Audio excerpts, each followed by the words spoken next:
The White House has begun to acknowledge the complete failure of their strategy toward Iran. Right now, Donald Trump's team is working hard to reach a new nuclear agreement with Iran, even though such an agreement was already made under Barack Obama and was working until Donald Trump withdrew from it. Trump himself constantly brings up and criticizes Barack Obama for this agreement with Iran, but let's compare their positions now. What was the agreement with Iran under Obama, and what kind of agreement with Iran might Donald Trump get?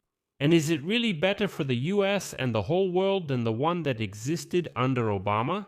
But most importantly, was Trump's new agreement worth the war, or could the Obama agreement have been left in place? In short, let's compare them. It's very, very interesting. My name is Pechiy. Let's discuss this topic together, but before we start, I'd like to ask you to subscribe to the channel, like this episode, and leave any comment under this video. If you want to support the work of this YouTube channel, you can do so by making a donation of any amount using the links and details in the description of this video or by using the QR code on your screens. And make sure to subscribe to my Telegram channel Pechiy News. The link to it is also in the description of this video. So, Barack Obama and Donald Trump, both American presidents, dealt with the same enemy, Iran, and they both had the same task, which was to reach an agreement, but Obama chose diplomacy at the time, while Trump chose war. Barack Obama and a broad international coalition then made a deal with Iran to suspend its nuclear program for decades.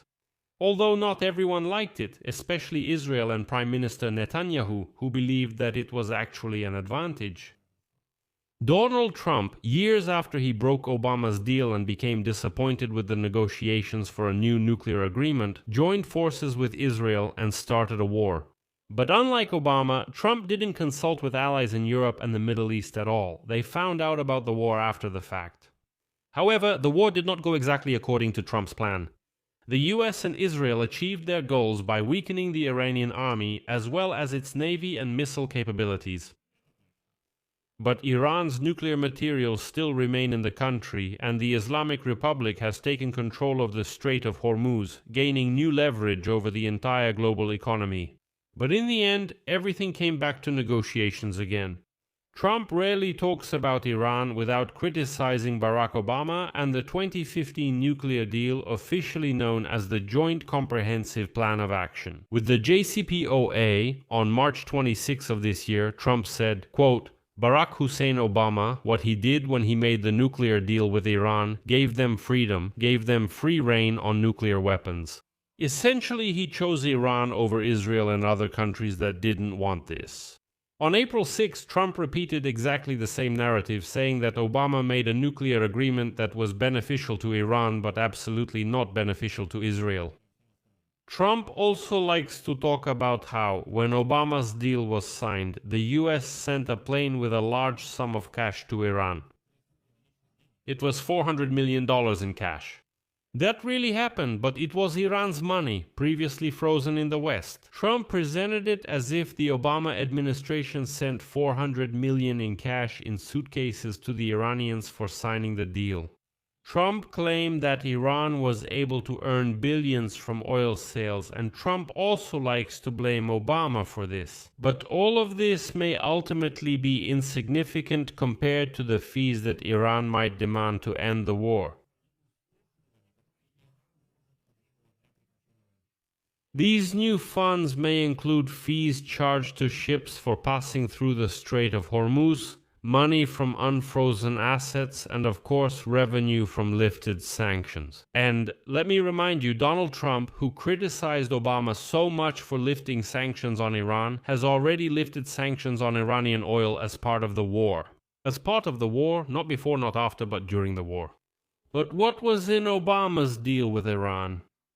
The agreement was signed by Iran, the 5 permanent members of the UN Security Council, that is, the US, China, Russia, France, the United Kingdom, and separately by Germany and the European Union. Well, so it's hard to say that this was just Obama's deal. No, it was a deal made by the entire collective West plus the UN Security Council. And under the deal, Iran promised to limit its nuclear ambitions and set caps on uranium enrichment, and to allow international inspectors from the IAEA to conduct inspections at its facilities in exchange for lifting some sanctions on its oil sector and unfreezing frozen Iranian assets. Israeli Prime Minister Netanyahu was so concerned about this deal at the time that in 2015 he even addressed the US Congress, asking them to cancel the signing of this document. As a result, Trump withdrew the United States of America from this deal in 2018 during his first presidential term. Although other countries tried to somehow continue participating in the deal, Iran eventually violated its terms and the deal fell apart, despite attempts to resume negotiations both by Joe Biden's administration and by Trump's administration, but during his second term. Trump started a war against Iran after negotiations for a new nuclear agreement failed. And now, after more than a month of active war, Trump is once again trying to make his own agreement with Iran. In short, they've returned to negotiations again. And it's important to note here that in 2018, when Trump withdrew the US from the deal, the IAEA and, very importantly, the United States intelligence community concluded that while Obama's deal was in effect, Iran was not actually seeking to develop nuclear weapons and was generally complying with the restrictions set by the agreement. Although it continued to support terrorist groups and maintained its capabilities for developing ballistic missiles. It was a fragile agreement, but it worked. And so, a year after Trump withdrew from the old agreement, Iran once again began actively developing its nuclear program, continuing to enrich uranium and expand its nuclear facilities. At the same time, Iran continued to claim that it would not develop nuclear weapons. And here is the main difference between Trump and Obama. Instead of limiting uranium enrichment, he wants Iran to give it up entirely and hand over its existing stockpiles to the US. But the problem is that as a result of the war unleashed by the US and Israel, Iran also discovered that it has power over the global economy by controlling the Strait of Hormuz, through which about a fifth of the world's oil and natural gas supplies and a third of global exports usually pass. And now the issue of the agreement has suddenly shifted from the nuclear program to the question of control over the Strait of Hormuz. But most importantly, as a result of the war, Iran realized that it could make good money from this strait. Even if we're talking about just $1 per barrel of oil passing through the strait, as was stated earlier, multiply that by 100 ships passing through the strait each day. And you'll get impressive sums, enough not just for the rapid restoration of Iran's army, but also for its modernization. So, Donald Trump was so dissatisfied that in 2015, as part of the deal, $400 million was unfrozen for Iran, that he pushed the situation to the point where Iran could potentially get billions out of thin air. But was there a chance not to start the war?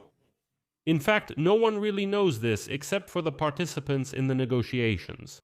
But a day before Trump started the war, al-Busaydi, the Omani mediator in the negotiations, stated that Iran had agreed to give up its stockpile of enriched uranium, irreversibly lowering its enrichment level below the current level, which is close to what would be needed to create nuclear weapons.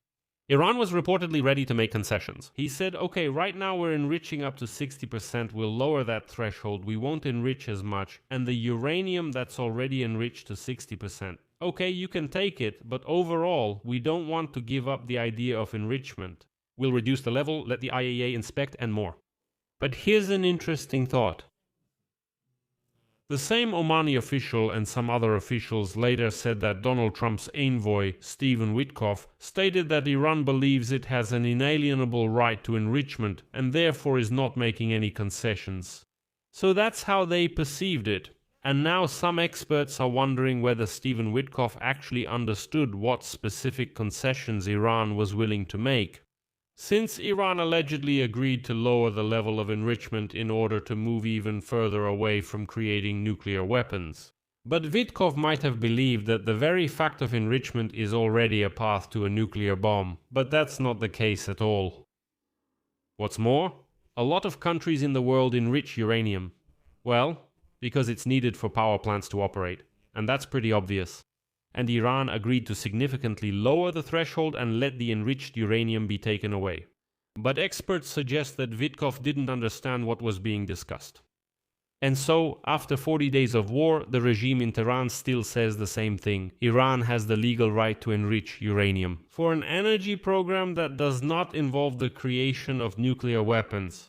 So what's the result? In the end, just like under Barack Obama, the regime in Tehran insists on lifting sanctions on Iranian oil, which Trump has already temporarily done, by the way. But now Iran will also want to formalize its control over the Hormuz Strait, and that means the regime could gain more power than before. In fact, even more than before Barack Obama's own agreement, the one Donald Trump criticizes so much. I'll leave it at that. Share your opinions and conclusions in the comments below this episode, subscribe to the channel, hit the bell, and don't forget to like if you want to support the work of this YouTube channel. You already know what to do. You can do that by making a donation. All the links and details are in the description of this video or by scanning the QR code on your screen. And don't forget to subscribe to my Telegram channel Pechiy. The link is in the description of this video. We publish breaking news as it comes in. That's all for now. Take care of yourselves. Goodbye, everyone.